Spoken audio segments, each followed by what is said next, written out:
caballeriza y todas esas historias, y que la gente se tirotea agachado y dando volteretas por el suelo y cosas de ese tipo, y te quedas asombrado diciendo que había montado unos planos de esos como Fuller en sus momentos más espectaculares, cuando hacía planos de 8 minutos con 80 posiciones de cámara, ¿no? Yo sí me acuerdo de Suez, que era preciosa esa película. Esa es una esa es una superproducción. Con Tyrone Power haciendo el personaje de Lesseps, pero muy bien hecha, mejor que por ejemplo Sudán o otras que se hacían, ¿no? Es que esa es una película estupenda, estupenda. No, ten en cuenta, este tipo tuvo una cosa como probablemente por modestia, porque es un tipo que nunca tuvo mucha imagen, ni tuvo nunca gran fama, ni nada por el estilo, pese a que era uno de los decanos y que había hecho películas muy ricas en una época, y a partir de un momento pasa a convertirse en un tipo de segunda división, y en lugar de amargarse o despotricar, pues se dedicó a intentar ser el mejor de la segunda división. Como ¿Tú crees que eso le pudo haber pasado, por ejemplo,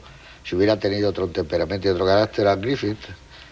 Porque, por ejemplo, dicen que hace 1 millón de años la hizo Griffith, eso dice, y eso ahí se ven, ¿no?, los dinosaurios, se ve el cartón, eso es una cosa. Pero yo creo que a Griffith nadie se ofrecía a ofrecerle una serie B, porque le parecía, hombre, que era Griffith. Es que Dwan fue importante, pero no fue tan importante como Griffith, dueño de un estudio. Las películas esas que pero era empleado, mientras que Griffith de alguna forma muy buenas. Siempre gobernó un poco su destino. Griffith era un socio y Dwan era un empleado. Era empresario, era un empleado. Aquí de repente te toma el plano ese, la secuencia en la que están todos en la iglesia, en la misión. Están evidentemente en una ceremonia religiosa. Claro, te lo monta afuera, está claro que él no tiene nada que ver con la religión ni con nada espiritual, etcétera, ¿no? Que está, bueno, pues limpiando el arma. Luego se acercan los niños y hacen una frase sublime para este tipo. Eres un arcángel, con lo cual relaciona con todo lo de la enseñanza religiosa que han dicho de los ángeles vengadores de la Biblia, etcétera. Luego él les da ahí un briefing, un resumen acerca de que tienen que ser buenos, que no es bueno hacer las estas, y luego aparece ella. Claro, en cualquier otra cosa, alguien lo hubiera montado, colocando la cámara de tal forma que se ve que están cantando, que están al fondo y estableciendo la relación que existe con él, que es un hombre carcomido por la venganza, pues te está diciendo eso con una economía de medios extremadamente grande. En el fondo, rechaza en absoluto todas las placas de todos, de Marshall, haré que Evans esté en contacto con sheriff, el agente secreto.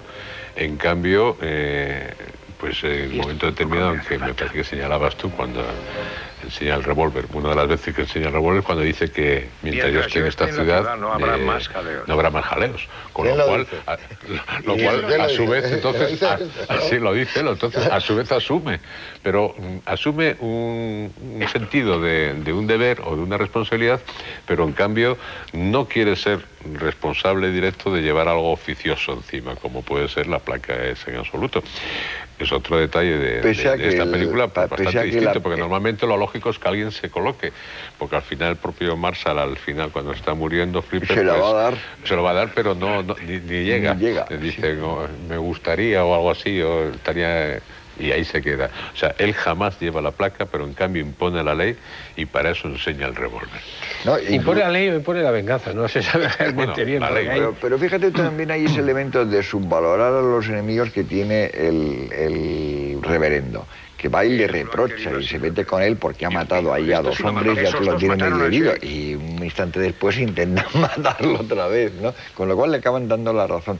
Pero sin embargo, y eso yo creo que es muy típico de Dwan, el sheriff le dice que lo que no puede ser es que se tome la justicia por su humano, que tiene que estar como representante de la justicia y de estar sometido a la ley, que en el fondo es ese conflicto muy típico de muchos westerns, algunos lo tratan más explícitamente, más consistentemente y más en serio, como Liberty Balance, pero que es uno de los temas constantes del oeste, la diferencia entre la ley de la fuerza y, digamos, la fuerza de la ley. Y bueno, dice, esto no estaría probablemente en el guión, pero lo aprovecha, lo ve y lo mete. Y luego otra cosa, por ejemplo, insólita para mí, es la escena esta en que le roba un beso, tumbaos ahí en el suelo, y que aparece encima el predicador y que no dice realmente nada, lo llama al orden, pero se queda como un poco cortado y tal. Es una escena completamente insólita en una película del 50. Sí, además le dice que me parece que recuerda, ¿no? Que quien dispara primero es el dueño de todo. Que se lo reprocha también efectivamente por seguir disparando. Ya hemos señalado antes esa escena y a mí realmente me parece una escena muy rompedora dentro de la película, porque es un héroe muy atípico que de repente pues efectivamente pega con un achuchón como podía ser una película actual, ¿no? No estamos acostumbrados en el año 57 una película esta es a ese ataque, digamos, todo es como muy franco y muy espontáneo, sí. Y muy a las claras y delante de los demás, además, ¿no? Aparte de que no podrían evitarse estar delante de los demás, pues siempre hay alguien espiándole. Pero cuando están ya delante... Va a beber y le Miguel María es divertido, ¿eh? Porque él reacciona como diciendo, no me vengas. Sí, en la pelea, tú sabes, dices, claro, estos de allí, si dispara a estos, le disparan estos. Eso lo estás viendo tú, te lo muestra y tú caerías. Dices, no, es que tengo unos aquí, si me vuelvo para allá me pegan un tiro que es lo que pasa, ¿no? Eso es como muy curioso todo, cuando va a beber, a emborracharse. Claro, te ha mostrado anteriormente al sheriff cuando ha entrado del borracho al que utilizan en el escenario, prácticamente te vuelve a rodar la situación exactamente lo mismo, con la cámara muy atrás. Tú tienes ya idea de qué es lo que le han hecho anteriormente y aunque ahora es más sofisticado porque está el mirón Scott Marlowe detrás de la barra que como siempre no dispara ni hace absolutamente nada, lo cual es un personaje también contradictorio y ambiguo porque ha sido el que parece ser asesinó a su padre a traición desde las sombras, etcétera, pero es alguien que parece un personaje del Actors Studio de los años 50, carcomido por las dudas, un Montgomery Clift, un poco esos personajes que hay muchos en las películas del oeste de los 50, que hay el jovencito que tiene como gana de emular a los pistoleros, pero que en el fondo es un jovencito freudiano, jovencito historia freudiano. Todo el mundo cree que va a disparar debajo del mostrador cuando se mete ahí. Y cuando está en la calleja, exactamente lo mismo también. Otra cosa que suele suceder es que no sucede casi nunca lo que esperas que va a suceder exactamente, o sucede siempre de otra forma. Yo creo que eso es un elemento que tiene que ver con un tipo que tenía tanta experiencia como Doan y que ha filmado ya 100.000 tipos de planos y que intentaba no repetirse. Y entonces dice, pues voy a hacer algo que no he hecho nunca. Yo creo que hay un elemento de juego que yo creo que se transmite mucho, que es una película que, por un lado, si lo miras el argumento es muy trágico, pero la película es como ligera y es una película que al mismo tiempo tiene elementos de melodrama, tiene elementos de western, tiene elementos de policíaco y tiene elementos de comedia. Y es una especie de mezcla detonante y extraña a los géneros que los más o menos bordea a todos. Es curioso que coges desde Arenas Sangrientas, la película de Iwo Jima, la más importante que hace, además con John Wayne, que fue un gran éxito, creo que nominaron a John Wayne por primera vez para el Oscar, ¿no? Claro. Una de las películas de mayor recaudación. En la arena con los caballos, pero después de tener ese éxito, ni lo vuelve a contratar John Wayne en cualquier película medianamente importante, ni lo contrata nadie importante dentro de Hollywood y empieza, como dice Miguel, a partir del año 50, pues una decadencia de producción que no decadencia artística. Es todo lo contrario que le ocurre con Hathaway. Claro, pero coges... Es otro casi de su... no, es mucho más joven. Pero bueno, es un veterano. No, hay que tener en cuenta que en el año 50 este hombre cumple 65 años. Esta película... Edad 72. Esta película rueda con 72, casi la misma edad de John Ford para 7 mujeres. Por situarnos, que la rueda 10 años después. Y es una película que no parece nada una película de viejo. Que un hombre de 72 ahora no es como un hombre de 72 entonces.